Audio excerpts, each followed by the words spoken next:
Gusto ng kaaway na alisin yung salita ng Diyos sa ating puso na nahahasik sa atin every time na tayo ay nakakarinig ng Word of God or nagbabasa ng Bible. Sa paanong paraan?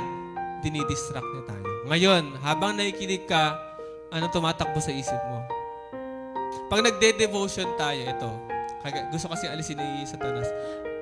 Okay lang siguro minsan si Satanas, sige makinig ka. Wala namang magagawa ang kaaway kapag nakikinig ka ng salita ng Diyos. Hindi ka naman pwedeng ganunin sa tenga. Makikinig ka pa din.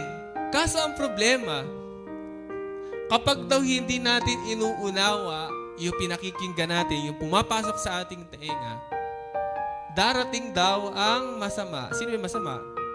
Satanas, yung kaaway. At agad inaalis sa kanyang isip ang mensaheng kanyang napakinggan o kanyang nabasa.